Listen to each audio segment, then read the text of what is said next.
Bem, meus amigos, o Espiritismo nos ensina que nada é construído repentinamente. A palavra revolução não existe para o Espírito. Todos os progressos são feitos por lentas e sucessivas aproximações. E as grandes realizações exigem autoplanejamento e trabalho de séculos. A preparação do Evangelho começou milênios antes de Cristo. A nossa história começa por volta do século IX, a 900 anos antes de Cristo. O rei Acabe, então rei das tribos de Israel, ele se interessou por uma princesa fenícia chamada Jezabel. Ou por acordo político de unir os dois reinos, ou porque ela seduziu, ele casou então com uma estrangeira. E a esposa então do rei Acabe, rei de Israel, ela trouxe da Fenícia o seu Deus, Baal. Ela trazia a sua religião. Só que desde os tempos de Moisés, o povo judeu tinha feito uma aliança com Deus, Jeová, e feito uma aliança com os 10 mandamentos. Só que o rei Acabe era bom de guerra, era bom até de administrar os bens, mas ele não tinha um grande fervor religioso, e ele achou por bem agradar a esposa. E ele começou a construir templos a Baal em Israel. Alguns dizem que o culto a Baal era feito através de fornicações, ou seja, através de relações sexuais para representar a fecundidade. E é sabido que tanto para Baal como para Bezebu se sacrificava crianças queimadas vivas a esses deuses. Isso já existiu. Para quem acha que hoje a humanidade está perdida, né? Então, nesse tempo, surgiu um dos maiores profetas do Antigo Testamento, que foi Elias. Vários profetas, todos os profetas, sim, existia um corpo de profetas.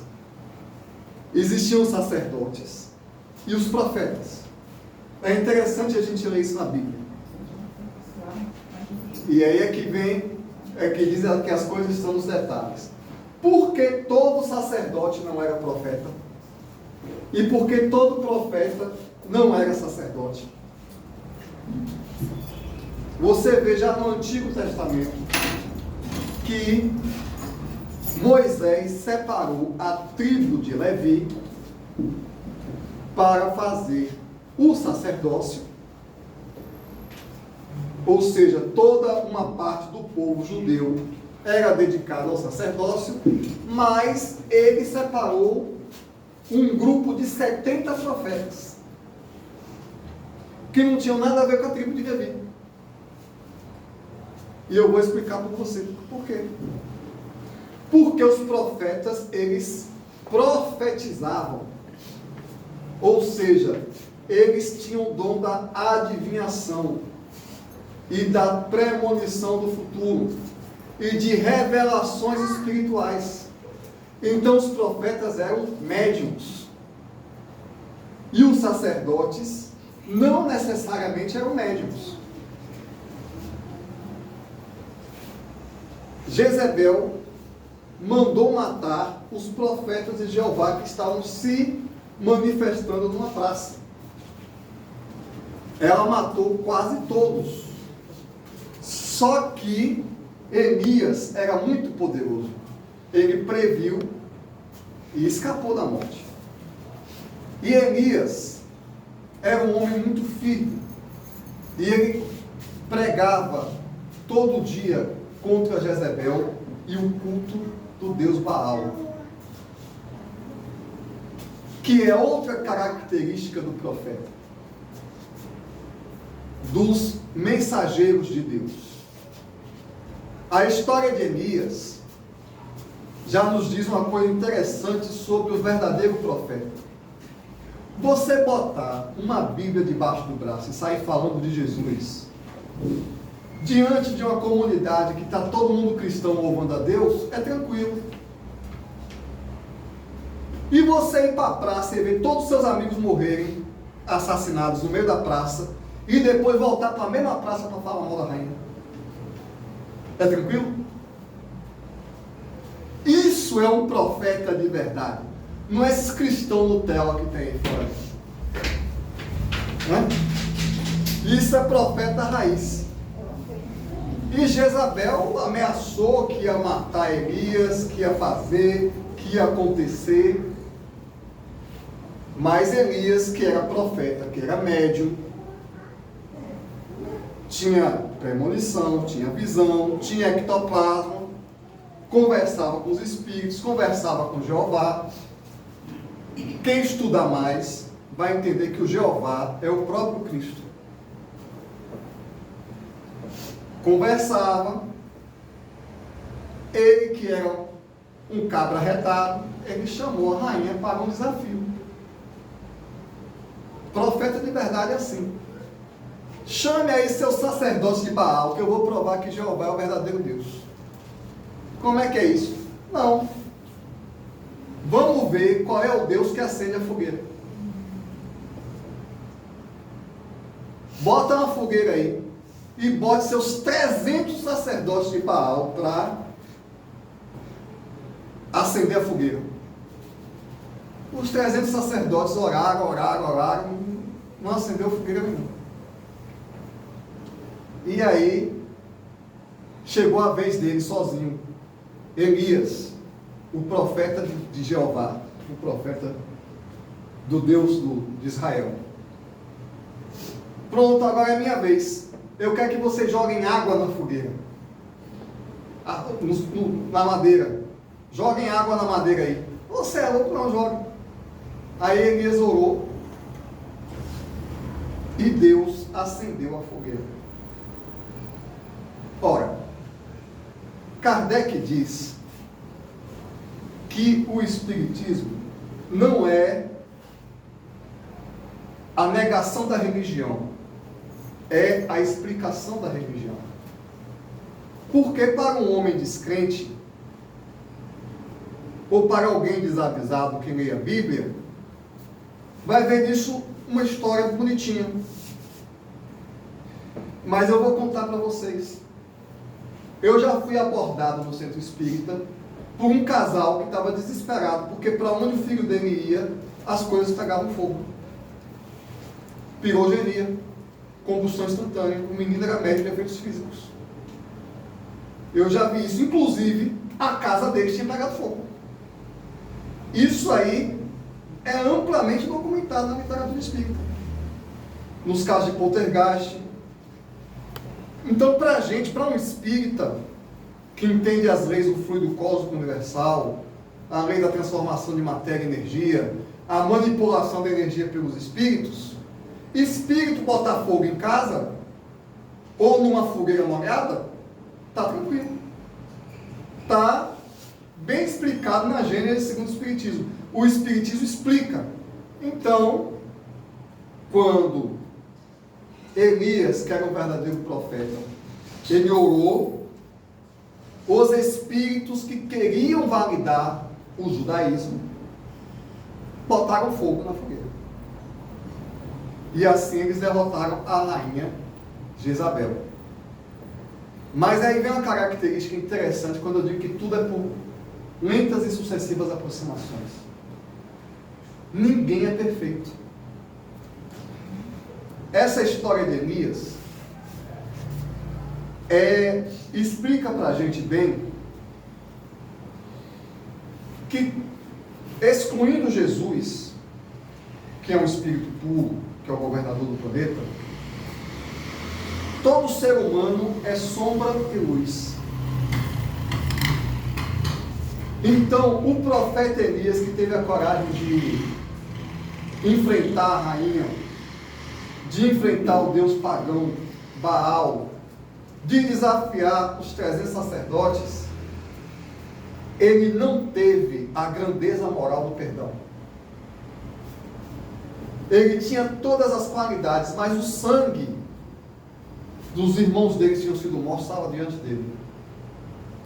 E nos relata a Bíblia que depois que Elias obteve o êxito, ele disse: agora eu quero a cabeça dos 300 sacerdotes de Baal. E os 300 sacerdotes de Baal foram decapitados por ordem de Elias. E a partir daí, a religião judaica foi restabelecida na sua pureza. Mas ele mandou decapitar 300 homens para afirmar o Deus dele, para matar o culto a Baal e, quem sabe, até tomado por um sentimento de vingança. Esse foi um dos principais profetas da Bíblia. A obra de Elias surtiu efeito. O judaísmo ficou forte. O culto, os cultos pagãos, alguns reis fraquejaram, até Salomão fraquejou. É coisa. Mas nunca a lei judaica foi extirpada de Israel. Porque homens como Elias preservaram. Porque o judaísmo é o precursor do cristianismo.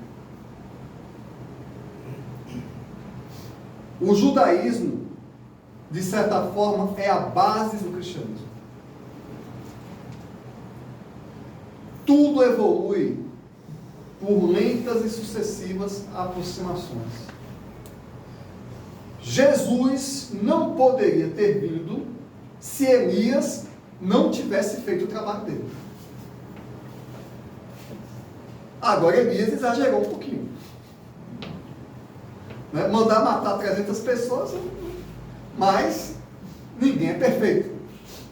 Mas se Elias não tivesse feito o trabalho dele, Jesus não poderia ter vindo. Porque um povo pagão não poderia ter recebido a mensagem de Jesus. Não estaria espiritualmente preparado para receber a mensagem de Jesus, sacrificando criança na boca. Inclusive, é uma coisa, se uma estátua, vocês podem pesquisar, como eram as religiões, um ídolo enorme, a boca do ídolo era fornalha, e os homens sacrificavam os próprios filhos, os bebês, queimados vivos ao Deus mau. E outros deuses pagam. Então, como é que Jesus ia falar de evangelho para um povo desse? Difícil. 500 anos depois de Elias, veio outro grande profeta, Isaías, anunciar a vinda do Cristo, falar de toda a trajetória que ele teria. E na tradição profética se falava que Elias voltaria. 1000 anos depois de Elias, nasce Jesus. Jesus nasceu num ambiente religioso, num ambiente cultural único na Terra. O mundo todo no tempo de Jesus era escravidão, era guerra, era cultos religiosos baseados em orgia, cultos religiosos baseados em bebida, promiscuidade, sacrifício humano às vezes. Nos tempos de Jesus, algumas cidades-estado como Esparta jogavam no lixo as crianças que nasciam aleijadas. No lixo. pegava da mão da mãe e jogava no lixo da cidade. Então, o povo judeu era um povo diferente. Era um povo que seguia os 10 mandamentos. Era um povo que orava para um Deus que não tinha imagens. Era um povo de fé. Um povo que estava esperando por um Messias. Agora, eles não eram tão diferentes assim, porque não era um povo pacífico. O progresso se dá por lentas e sucessivas aproximações. Eles se julgavam superiores aos outros povos e o Império Romano, o antissemitismo nasceu no Império Romano. Porque os judeus eram muito diferentes, se julgavam o povo escolhido, o imperador de Roma dizia que Deus era ele, e aí a confusão estava armada. Foi ali que começou o antissemitismo. Mas o povo judeu tinha uma tradição espiritual diferente, tinha a questão do Deus único, tinha os 10 mandamentos, que é a base da civilização ocidental até hoje, é os 10 mandamentos. Como Jesus poderia vir antes dos 10 mandamentos? E curiosamente, o maior mandamento do Cristo é o primeiro dos 10 mandamentos. Amarás o Senhor teu Deus de todos. É o primeiro mandamento de Moisés. Ele reafirmou. Por isso que ele disse que ele não veio revogar a lei. Não veio revogar a lei na sua parte eterna, divina.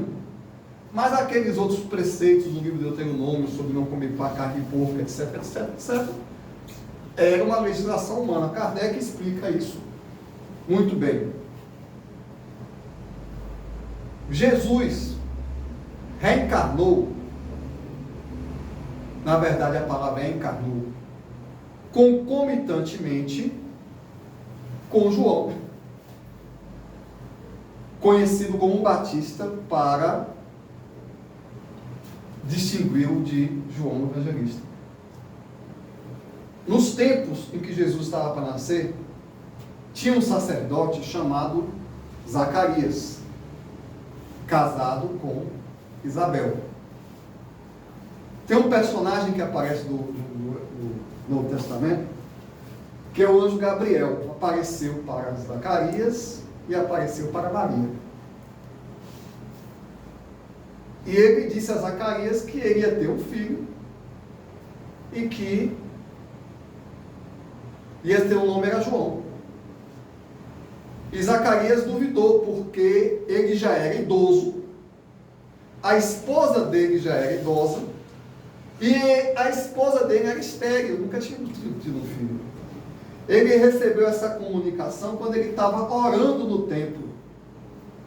E Gabriel disse: eu sou Gabriel, aquele que assiste diante de Deus. Eu estou dizendo que você vai ter um filho. E já que você não acredita em mim, você vai ficar mudo. E Zacarias saiu de dentro do templo mudo.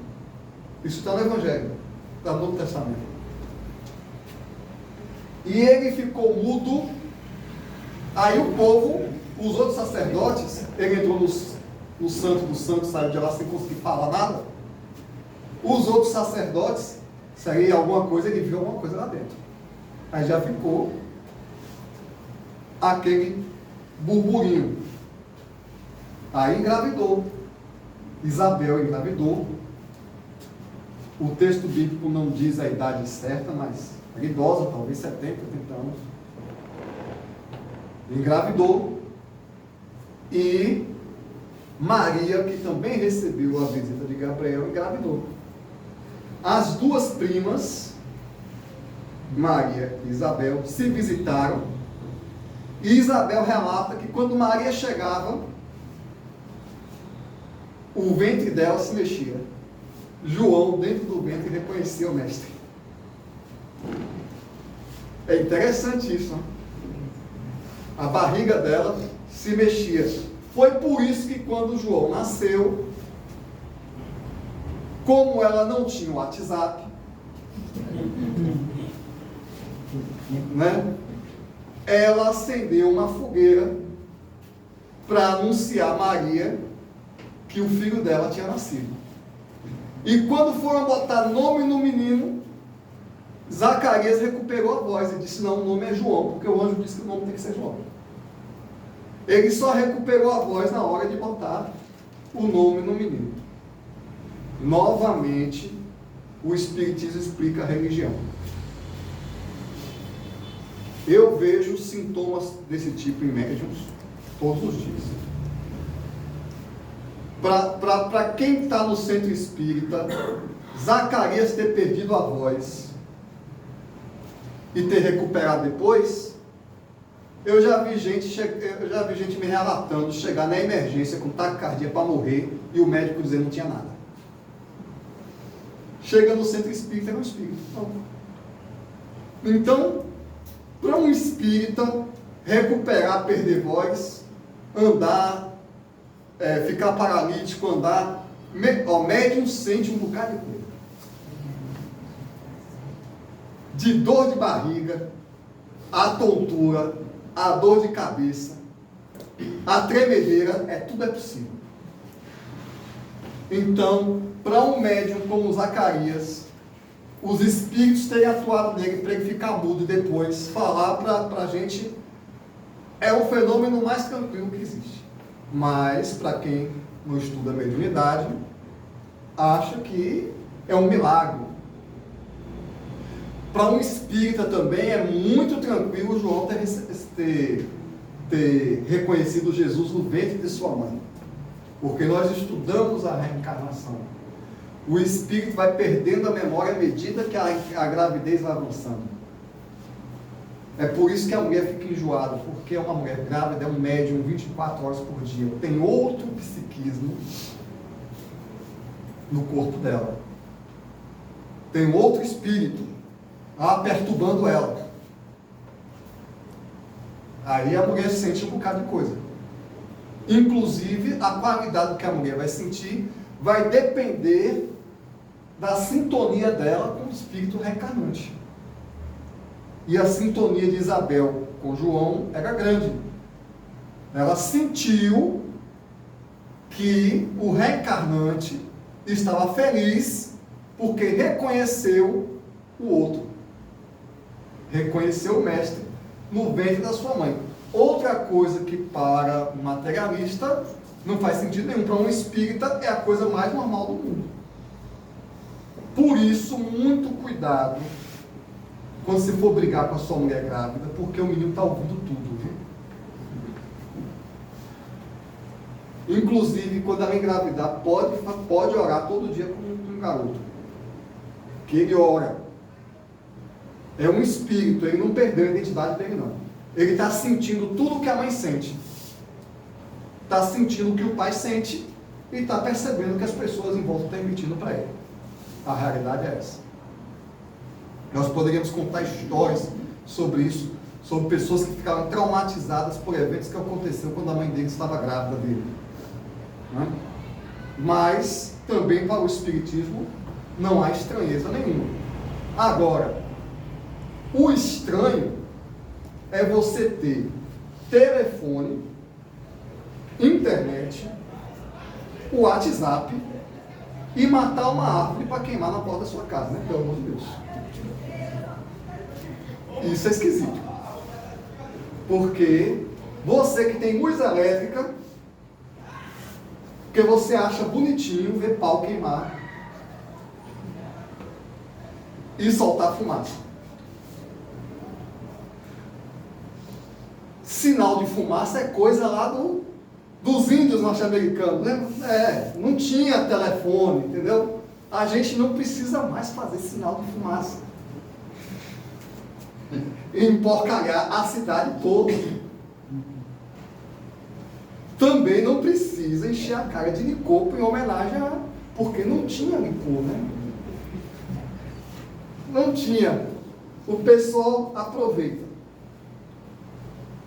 Então, Humberto de Campos, no livro Boa Nova, que ele fala do precursor, ele nos relata uma coisa previsível, mas interessante.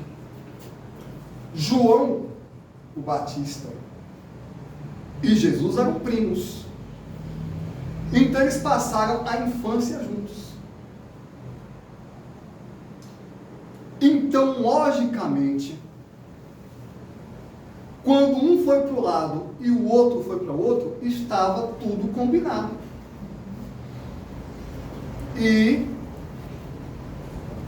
Humberto de Campos relata no livro Boa Nova que as mães ficavam impressionadas, porque os dois garotos ficavam conversando sobre a natureza, sobre o cosmos, e via de longe assim Jesus mostrando a Palestina para João como quem estava traçando instruções.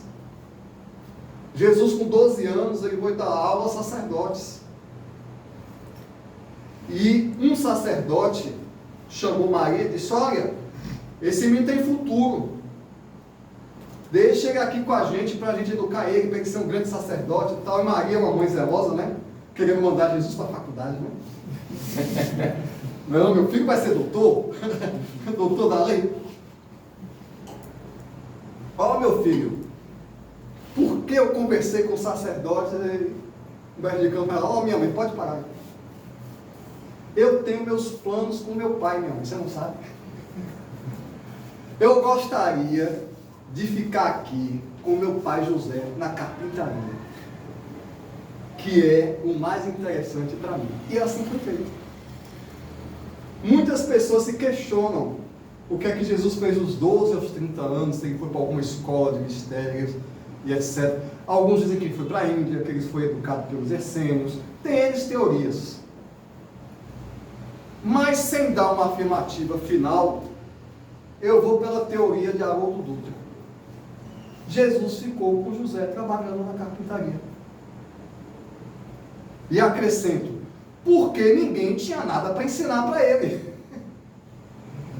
Como Emmanuel relata no livro A Caminho da Luz, há 4,5 bilhões de anos, quando a Terra começou a se formar, Jesus foi destacado entre os espíritos que presidem a galáxia para formar a Terra. Então o pessoal fica questionando: não, ele estudou com os essênios, ele estudou... Um engenheiro sideral, um homem que projetou o planeta. Então, por favor, ninguém tinha nada para ensinar para Jesus. Mas Humberto de Campos relata que Jesus deu as coordenadas para João. Então não era qualquer espírito. Na verdade, aquela encarnação 1000 anos atrás já era um treinamento. E João, então, também não quis se inscrever nas academias do mundo. Ele optou pelo deserto, porque também as academias do mundo não tinham muito para ensinar para João.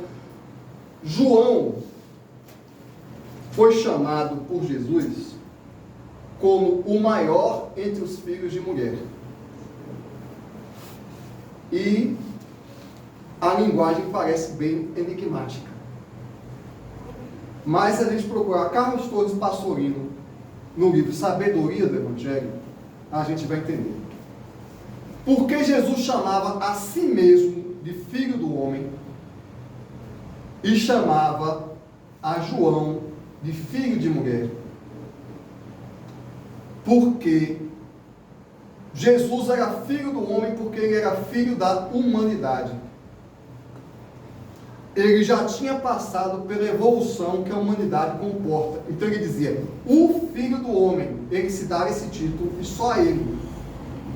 Significa os espíritos que já passaram pela formação humana e não precisam mais reencarnar. Os filhos de mulher são os espíritos que precisam reencarnar. Entre os espíritos sujeitos aos ciclos da reencarnação, ou seja, aqueles que vão reencarnar pelo ventre das mulheres, e João ainda era um espírito que necessitaria de outras encarnações. João era o maior, mas não chegava nem perto dele, que era o filho do homem, aquele que não precisa mais reencarnar. Ele veio à Terra só para cumprir a missão dele.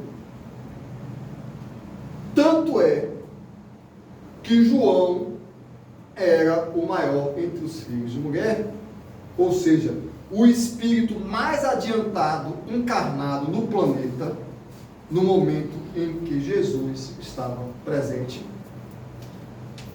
Mas ele tinha uma falha moral a superar.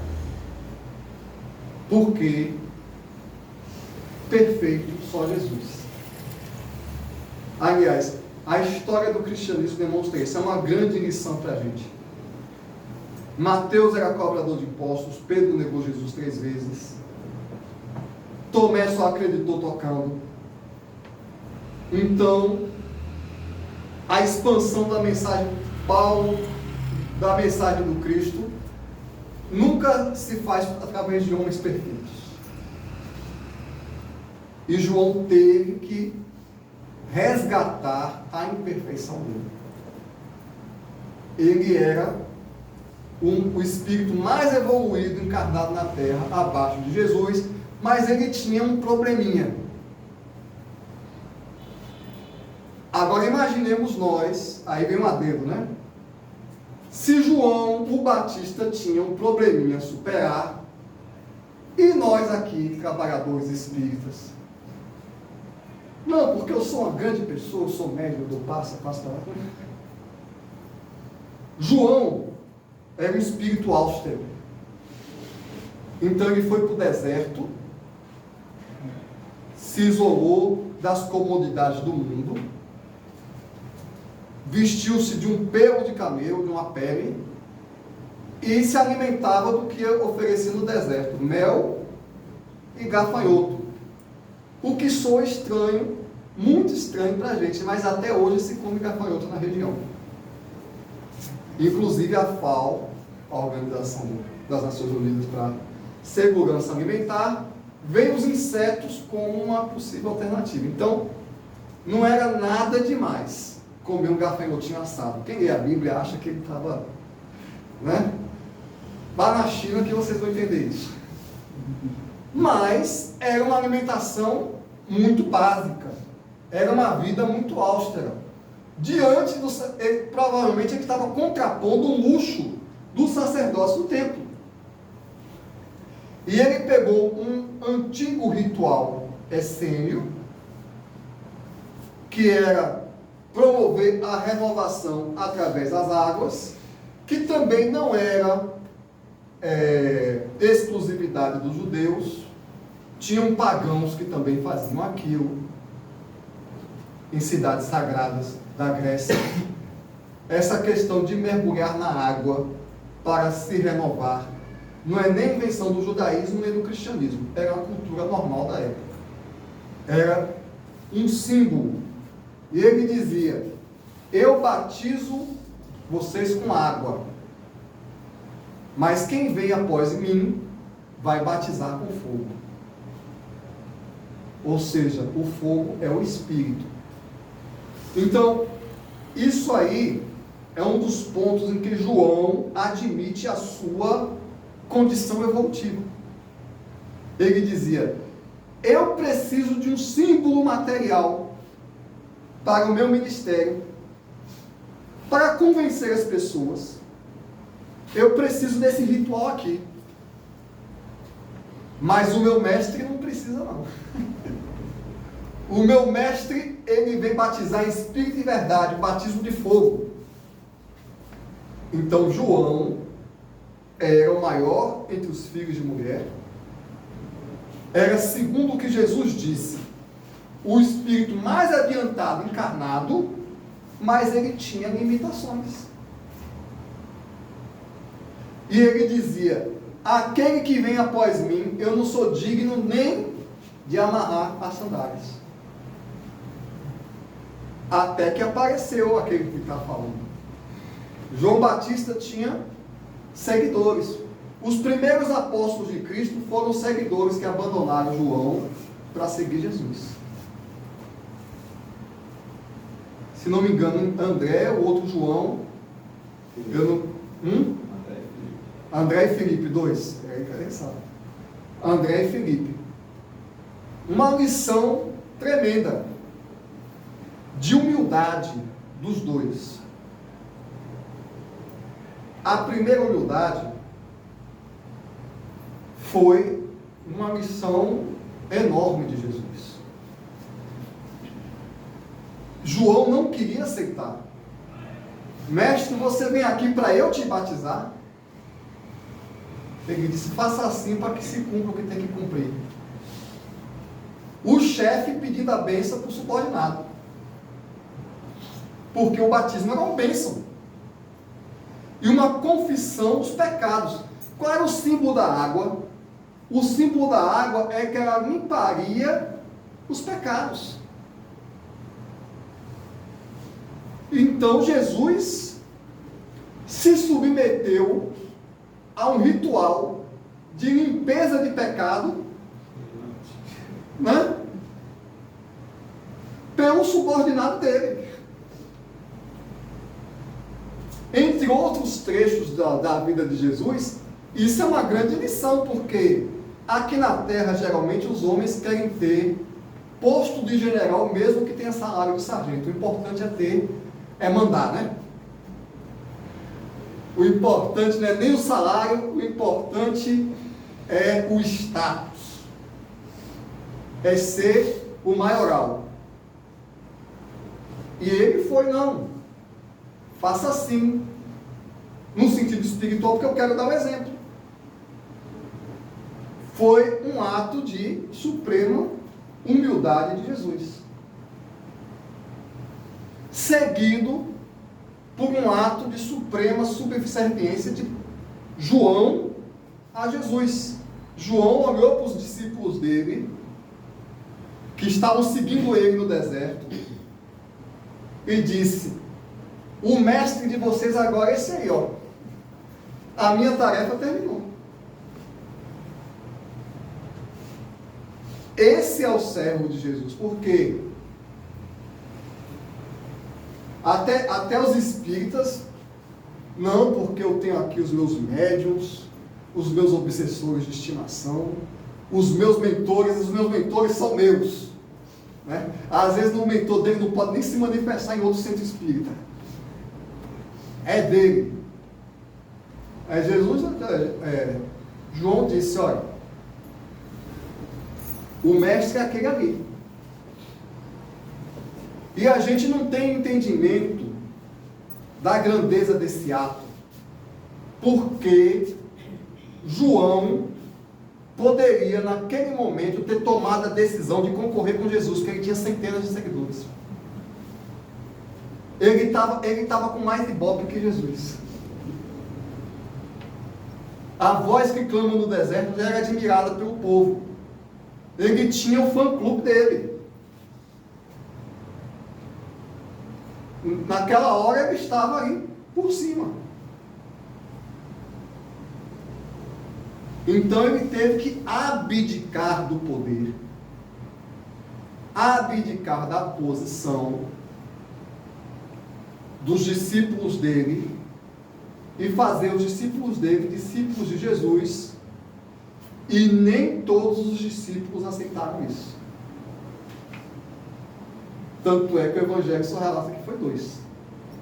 Talvez outros menos importantes acompanharam.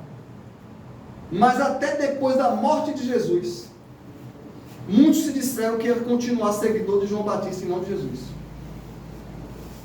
Então, usando um termo chulo, João estava com a faca e o queijo na mão para criar a religião dele.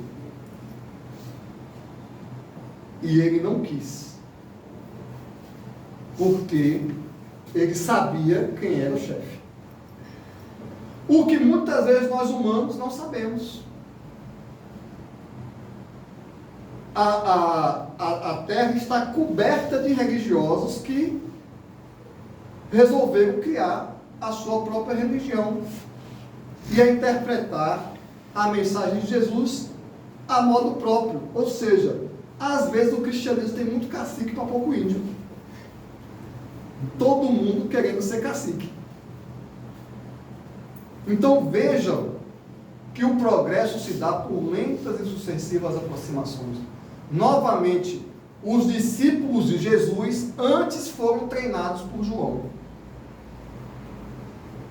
Porque os discípulos de Jesus não eram só os 12, tinha os 500 da Galileia, tinha o povo.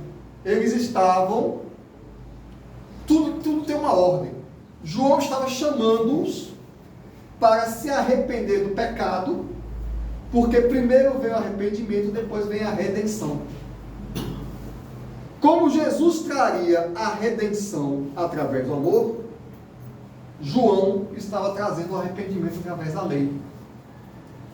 Para aqueles que tivessem já arrependidos, já estava fazendo o trabalho por Jesus. Depois procurassem Jesus em busca do arrependimento. Tem um plano. Tem um plano e o trabalho é em equipe. Outra grande lição. Se Jesus trabalhar em equipe, adivinha quem é que tem que trabalhar em equipe também? Se ele não fazia nada sozinho, se ele mandou o predecessor fazer metade do trabalho antes, e ainda arregimentou 12 auxiliares, por que que somos nós que vamos trabalhar sozinhos? Ou ignorando os companheiros, a ajuda do companheiro, ou o papel que outro companheiro tem. Porque não necessariamente o trabalho do outro é igual ao meu. O trabalho de João era batizar, porque ele vinha dentro da cultura judaica. E aí vem uma confusão muito grande que os cristãos fazem. Ser seguidor de Jesus é uma questão lógica, mas a pessoa... Ser seguidor de Jesus é fazer o que Jesus fazia ou o que fizeram com ele? Responda para mim. É fazer o que Jesus fazia. Jesus batizou alguém? Não. Ah, mas João Batista batizou. Jesus se deixou ser batizado e também se deixou ser crucificado. A gente vai sair crucificando as pessoas? O cristão deve fazer o que Jesus fazia. João Batista batizou Jesus por causa de uma limitação evolutiva dele. Porque ele não era capaz de fundar uma religião em espírito e verdade. Se for assim, a gente vai negar Jesus 3 vezes, que nem Pedro fez. É simples assim. A proposta espírita de restauração do cristianismo é a restauração do cristianismo de Jesus. Fazer o que Jesus fazia. Tudo bem que para andar sobre as águas a gente tem que tomar uma aulinha ou aprender um pouco de surf, mas dentro da medida do possível, impor as mãos por a gente, o centro espírita faz todo o tempo. Não só o espiritismo, outras religiões. A gente impõe as mãos, faz cura, a gente faz o que Jesus fazia. Ser seguidor de Jesus é fazer o que Jesus fazia. Não é outra coisa. Jesus não batizou ninguém. Alguns cristãos depois de Cristo batizaram, porque a maior parte dos cristãos vieram do judaísmo e deram continuidade à tradição, à simbologia. Mas não foi Jesus que mandou fazer isso. Você não vai ver em nenhuma parte do Evangelho Jesus dando ordens ou batizando ninguém. Os discípulos não batizavam, não era? Não batizavam não, os discípulos não. Isso veio 100 ou 200 anos depois do Cristo. Você não vê em Atos dos Apóstolos Pedro batizando ninguém. Isso foi instituído depois. E ainda, aí a gente ainda tem aquela ideia da teologia, tem que batizar para não morrer pagão, porque o batismo é para livrar do pecado original. Invencionice. É aquela teoria que o homem já nasce pecador, porque é filho de Eva, e um ritual vai purificar. Esse nem era o batismo de João Batista. O batismo de João Batista pressupunha a confissão e o arrependimento. Como é que uma criança vai na pia batismal está se confessando e se arrependendo de alguma coisa? Pode ser do que ela fez nas encarnações passadas. Então, é por isso que os espíritas não fazem rituais. O único ritual que Jesus fez foi a Santa Ceia, que é se reunir com os amigos para fazer o evangelho no lar. Mas os cristãos esqueceram que Jesus se reuniu com os apóstolos para conversar, para confraternizar, e focalizaram na comida. Da Santa Ceia só ficou a comida. O fato de Jesus estar reunido com os 12 apóstolos antes de ser crucificado, para confraternizar, para trocar impressões, para explicar para os apóstolos o que é que ia acontecer, explicar para eles o que é que estava sentindo, revelar que ele sabia o que Judas ia fazer, dizer para Judas fazer, tudo isso é nada. O importante é o vinho e o pão. Pronto. É isso que ficou na cabeça dos cristãos, a comida. Mas o lava-pés, as instruções que Jesus deu, o ouvir que ele deu de ouvir o medo dos apóstolos, a Santa Ceia foi um momento dele consolar e encorajar, porque ele sabia o que é que vinha. É o que Jesus fez. Os cristãos nem sempre fazem o que Jesus fez. Mas depois que João dispensou os discípulos dele e batizou Jesus, João, como ele continuou fazendo, porque ele não era perfeito, o que ele bem sabia fazer há mais de 1000 anos, falar mal da rainha. Ainda mais uma rainha que era casada com o próprio irmão, ou primo. Não, minto. Cunhado. Ela casou com o cunhado. Um irmão tomou a mulher do outro. Pronto. Feito o escândalo. Casada com o próprio cunhado. Pronto. Elias não falou mal da rainha Jezebel há 1000 anos atrás? Ele foi para a praça. João não tinha medo de nada. Ou seja, ele não era cristão Nutella. O negócio com ele. Por que absurdo? Como é que você casa com a mulher do seu irmão e tal e tal? Herodes, a Bíblia nos conta, né? Isso é uma história conhecida. Para completar a situação, Herodes ainda era apaixonado pela filha da esposa dele, que teoricamente era sobrinha dele, né? E a esposa, querendo se livrar de João, fez Salomé pedir a cabeça de João.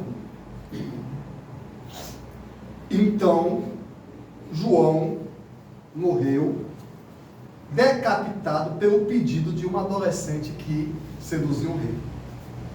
Isso tem vários ensinamentos. O quanto vale o orgulho humano?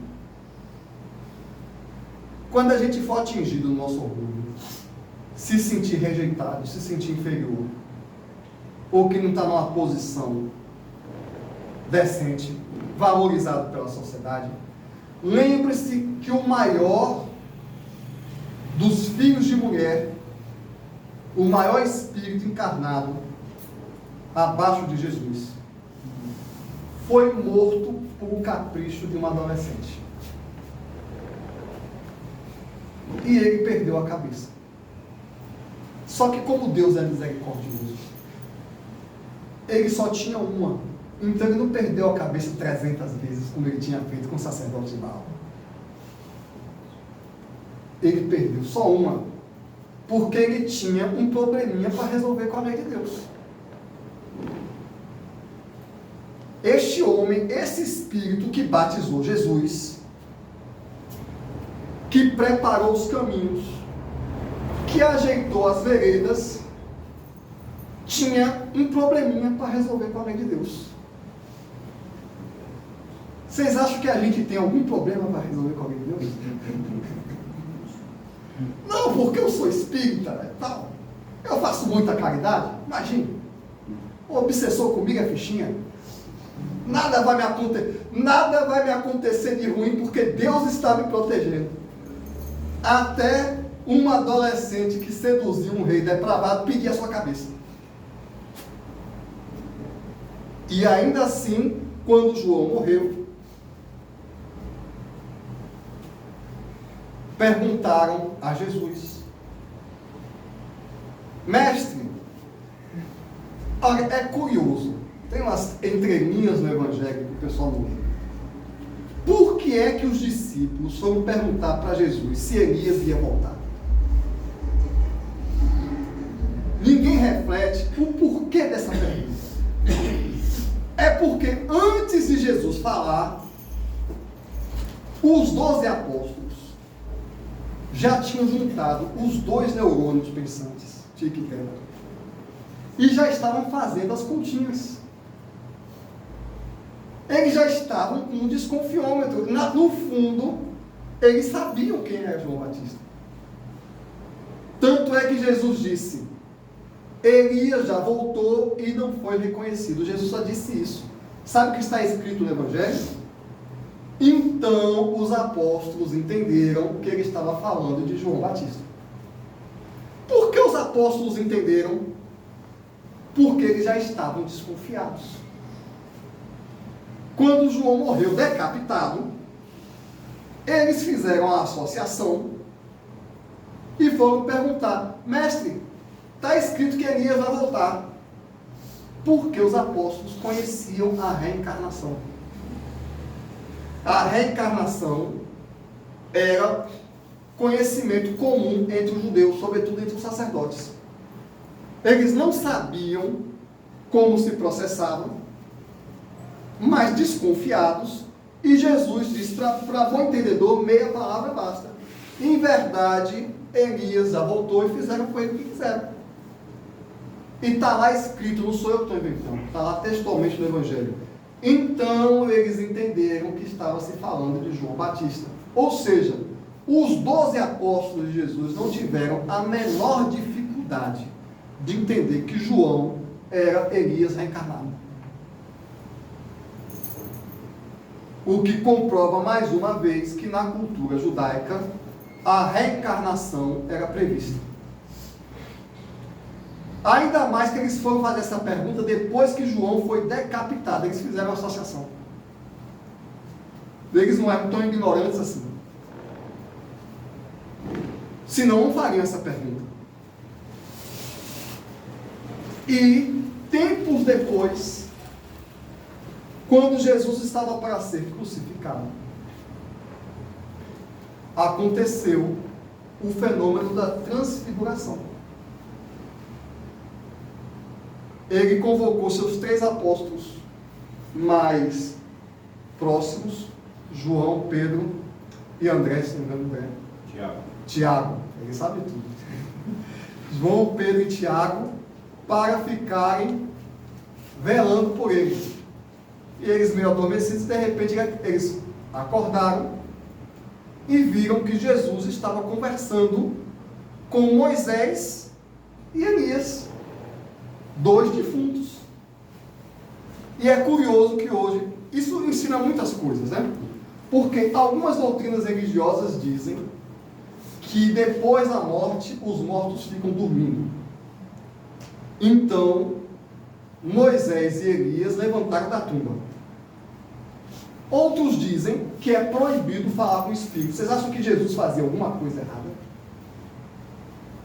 Se Jesus estava conversando com 2 mortos sobre o testemunho de 3 discípulos dele, você acha que ele estava fazendo errado? Estava fazendo escondido? E por que ele conversou com Moisés e Elias e não Moisés e João Batista? Porque João certamente veio na encarnação que ele tinha um débito que ele tinha acabado de pagar. Então ele veio com a aparência de Elias. Porque o Evangelho podia ter dito que ele estava conversando com Moisés e João. Isso é um fenômeno normal entre os espíritos. Por exemplo, Emmanuel aparece na encarnação mais marcante e mais dolorosa dele, a encarnação que ele negou Jesus. Então, por uma razão pessoal, Elias voltou vestido da encarnação que ele tinha pecado e que ele tinha se regenerado, porque antes de ensinar o arrependimento e o perdão, o próprio João era um espírito arrependido em busca de perdão. A encarnação dele, ao mesmo tempo que veio preparar os caminhos de Jesus, veio regenerar Elias na figura de João Batista.